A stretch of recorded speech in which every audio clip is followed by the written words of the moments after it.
सभी विद्यार्थियों को मेरा नमस्कार। इससे पहले के वीडियो में हमने प्रेजेंट इंडेफिनिट के साधारण वाक्य का अध्ययन किया था। आज हम प्रेजेंट इंडेफिनिट के नेगेटिव सेंटेंस नकारात्मक वाक्यों का अध्ययन करेंगे। देखिए, प्रेजेंट इंडेफिनिट के दूसरे प्रकार के जो वाक्य हैं वो होते हैं नेगेटिव सेंटेंस, नकारात्मक वाक्य। नकारात्मक वाक्य उसको कहते हैं जिसके अंदर नहीं आता, इंग्लिश में अपन नोट कहते हैं। नकारात्मक वाक्य के अंत में भी फुल स्टॉप आता है, साधारण वाक्य के अंत में भी फुल स्टॉप आता है। नकारात्मक वाक्य की सिंटैक्स, रचना सूत्र, subject plus helping verb plus note plus main verb plus object. अब ये रचना सूत्र बनता कैसे है? ये रचना सूत्र बनता है अफर्मेटिव सेंटेंस से, साधारण वाक्य से। साधारण वाक्य में subject plus helping verb plus main verb plus object होता है। नकारात्मक वाक्य में साधारण वाक्य से नकारात्मक वाक्य का रचना सूत्र बनाने के लिए, सिंटेक्स बनाने के लिए तीसरे नंबर पर नोट का प्रयोग करते हैं। ये एक उदाहरण है नेगेटिव सेंटेंस का। हिंदी में देखिए, वह पुस्तक नहीं पढ़ता है। वह सब्जेक्ट है, पुस्तक ऑब्जेक्ट है, ये नोट आ गया। पढ़ना मेन वर्ब, पढ़ना मेन वर्ब। इस वाक्य को बनाने के लिए इस सिंटेक्स का यूज करेंगे। अब सबसे पहले सब्जेक्ट, तो वह के लिए लगा दिया ही। अब ही एक वचन करता है, तो इसके बाद हेल्पिंग वर्ब। पहले अपन देख चुके हैं कि इस टेंस में एक वचन के साथ डज का यूज होता है। हेल्पिंग वर्ब के स्थान पर डज लिख दिया। इसके बाद में तीसरे नंबर पर नोट, चौथे नंबर पे मेन वर्ब की V1। वो जो V1 में SES का नियम था ना, वो सिर्फ साधारण वाक्य के लिए था, वो अपवाद था। अब नकारात्मक वाक्य में जो शुरुआत में लिखा था कि इस टेंस में मेन वर्ब में V1 का यूज होता है। तो रीड, ऑब्जेक्ट ए बुक। अब एक और कंसेप्ट है जो इस जगह समझना है। इंग्लिश में दो नंबर चलते हैं, सिंगुलर नंबर और प्लूरल नंबर। या तो कोई चीज एक है या एक से ज्यादा है। अब हिंदी में लिखा हुआ है कि पुस्तक, तो आप समझ जाइए कि पुस्तक का मतलब एक पुस्तक, इसलिए यहाँ पर ए बुक लिखा गया है। तो इस प्रकार से ये नकारात्मक वाक्य की सिंटेक्स है और इसके आधार पर ये वाक्य बना है। अब इस सिंटेक्स के आधार पर, नेगेटिव सेंटेंस की सिंटेक्स के आधार पर हम इन तीन वाक्यों को बनाने की प्रैक्टिस करेंगे, इनको बनाना सीखेंगे। देखो, तुम फुटबॉल नहीं खेलते हो, नकारात्मक वाक्य है। इसका पहले एक एक एलिमेंट अलग अलग आइडेंटिफाई करो। तुम सब्जेक्ट, फुटबॉल ऑब्जेक्ट, नोट आ गया, खेलना मेन वर्ब। सिंटेक्स, सबसे पहले सब्जेक्ट यू, फिर हेल्पिंग वर्ब। अब यू बहुवचन करता है, आई वी यू और दे बहुवचन करता होते हैं। डू, फिर नॉट, प्ले और ऑब्जेक्ट फुटबॉल। अब इस वाक्य को देखेंगे कि हम बाजार नहीं जाते हैं। इस वाक्य को इसी सिंटेक्स से बनाने की प्रैक्टिस करेंगे। सबसे पहले अलग अलग एलिमेंट इसके डिसाइड करो। हम सब्जेक्ट, बाजार ऑब्जेक्ट, नोट मेन वर्ब, जाना इसमें मेन वर्ब। अब देखिए, सब्जेक्ट वी बहुवचन करता है तो वी के साथ हेल्पिंग वर्ब डू, फिर वही तीसरे नंबर पर नोट, चौथे नंबर पे मेन वर्ब की V1 गो, और ऑब्जेक्ट मार्केट। अब मार्केट के पहले टू क्यों आया? क्योंकि जाने के सेंस में गो के बाद अगर कोई भी स्थान आता है तो प्रीपोजिशन के रूप में टू का यूज होता है। वह पत्र नहीं लिखता है। इसको इस सिंटेक्स के आधार पर बनाने की प्रैक्टिस करेंगे, इसको समझने की कोशिश करेंगे। सबसे पहले सब्जेक्ट ही, अब ही एक वचन करता है तो ही के साथ हेल्पिंग वर्ब का प्रयोग हुआ डज का। इसके बाद तीसरे नंबर पर नोट।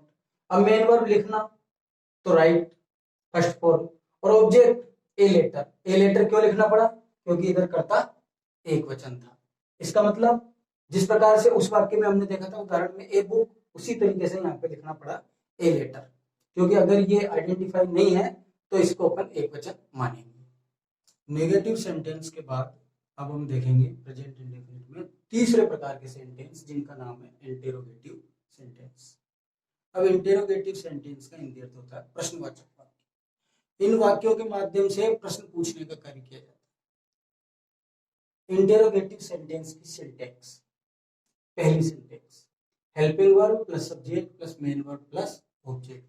अब ये सिंटेक्स कैसे बनी? ये सिंटेक्स बनी अफर्मेटिव सेंटेंस। अफर्मेटिव सेंटेंस के शुरुआत में होता है सब्जेक्ट प्लस हेल्पिंग वर्ब, उसका इंटरचेंज करना है, उसको आगे पीछे करना है, और लास्ट में फुल स्टॉप की जगह लगाना है क्वेश्चन मार्क। तो ये बेसिक सिंटेक्स है इंटेरोगेटिव सेंटेंस की, ये बेसिक सिंटेक्स है। इसके बाद नेक्स्ट सिंटेक्स कैसे बनी, इसी के जस्ट पहले WH वर्ड लगाना है, इसी सिंटेक्स के जस्ट पहले WH वर्ड लगाना है। अब ये दो वाक्य हैं एग्जाम्पल के रूप में, इनके आधार पर समझने की कोशिश करेंगे कि ये दोनों वाक्यों में अंतर क्या है।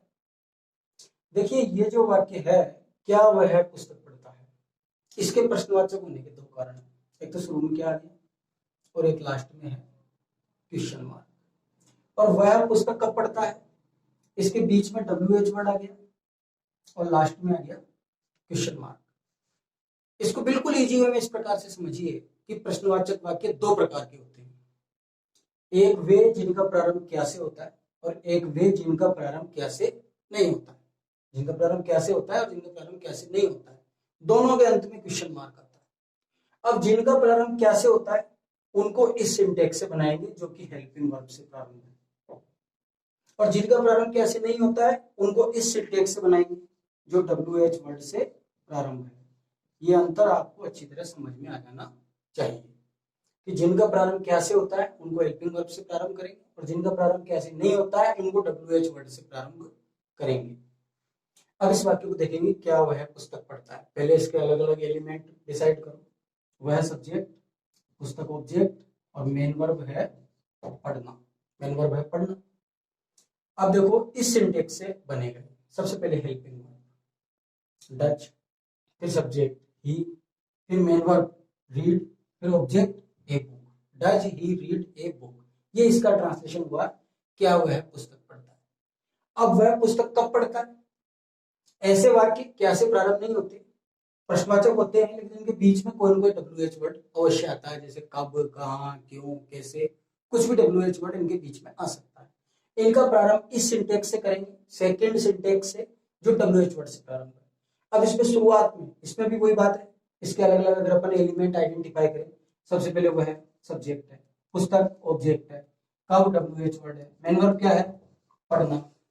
अब इसका ट्रांसलेशन कैसे होगा, सबसे पहले WH वर्ड, तो कब के लिए वही लिख दिया, फिर HV डच, फिर सब्जेक्ट ही, फिर मेन वर्ब रीड, फिर ऑब्जेक्ट ए बुक। तो इन दोनों वाक्यों से आपको समझ में आ गया होगा कि जो प्रश्नवाचक वाक्य है वो दो प्रकार के होते हैं, एक वे जिनका प्रारंभ क्या से होता है और एक वे जिनका प्रारंभ क्या से नहीं होता है।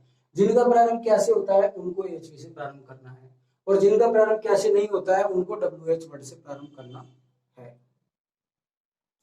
तो जो प्रश्नवाचक वाक्य के बारे में मैं आपको बता रहा था, ये दोनों सिंटेक्स लिखी हुई है। इसके बाद फिर दो वाक्यों की प्रैक्टिस करते हैं, क्या तुम पत्र लिखते हो और तुम पत्र क्यों लिखते हो। ये दोनों वाक्य प्रेजेंट इंडेफिनिट के हैं, कैसे पता चलता है, साधारण पहचान से। ये दोनों वाक्य इंटेरोगेटिव हैं, कैसे पता चलता है, क्वेश्चन मार्क से। अब प्रश्नवाचक वाक्य के दो प्रकार हैं, इसका प्रारंभ क्या से हो रहा है, इसे HV से प्रारंभ करेंगे, इसका प्रारंभ क्या से नहीं हो रहा है, इसको WH वर्ड से प्रारंभ करेंगे, WH वर्ड की सिंटेक्स से प्रारंभ करेंगे।